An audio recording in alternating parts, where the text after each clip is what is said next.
بسم اللہ الرحمن الرحیم۔ السلام علیکم ورحمۃ اللہ وبرکاتہ۔ محترم سامعین، آج کی ویڈیو کا ہمارا عنوان ہے کہ بڑا سخی کون؟ حضرت قیس بن سعد انصاری رضی اللہ تعالیٰ عنہ بہت بڑے سخی تھے۔ نہ صرف مدینہ منورہ میں بلکہ سارے عرب میں آپ کی سخاوت کی دھوم مچی ہوئی تھی۔ ایک دفعہ کسی نے آپ سے پوچھا کہ اللہ نے آپ کو بڑا سخی بنایا ہے، کیا آپ نے اپنی زندگی میں اپنے سے بڑھ کر کسی کو سخی پایا؟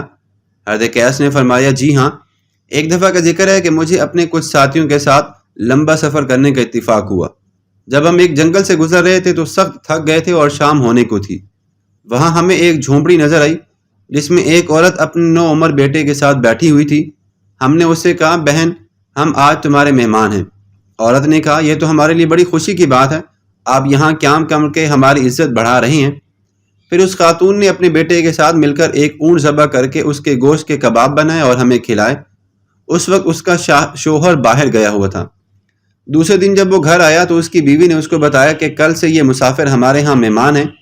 یہ سن کر وہ فوراً ایک اونٹنی لے آیا، اسے ذبح کیا اور اس کا گوشت پکوا کر ہمارے سامنے دسترخوان پر رکھ دیا۔ مہمان نے اسے کہا، کل جو اونٹ ذبح کیا گیا تھا اس کا کچھ گوشت باقی تھا، اس کی کیا ضرورت تھی؟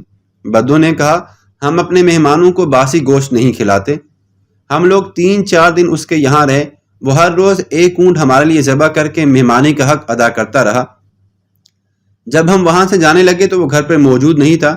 میں نے 100 دینار یعنی سونے کے قیمتی سکے اس کے گھر کے ایک کونے میں رکھ دیے اور اس خاتون سے کہا، جب آپ کے شوہر گھر آئیں تو ہماری طرف سے بہت کچھ عذر کر دینا، ہم اب زیادہ دن یہاں پہ نہیں ٹھہر سکتے اور اب ہم یہاں سے رخصت ہونا پڑ رہا ہے۔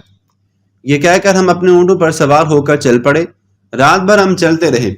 صبح ہوئی تو ہم نے دیکھا کہ ہمارا میزبان بدو ایک اونٹ پر سوار چلتا ہوا تیزی سے ہماری طرف آ رہا ہے۔ اس وقت اس کی زبان پر یہ الفاظ تھے، اے سواروں، ٹھہر جاؤ، تم مجھے میزبانی کی قیمت دیتے ہو، خیریت چاہتے ہو تو تم اپنی رقم واپس لے لو، ورنہ تم سب کو اپنے نیزے سے ہلاک کر دوں گا۔ ہمیں مجبوراً یہ پیسے واپس لینے پڑے، تب اس نے ہمارا پیچھا واپس چھوڑا۔ میں نے اس سے بڑا سخی اپنی زندگی میں کبھی کوئی انسان نہیں دیکھا۔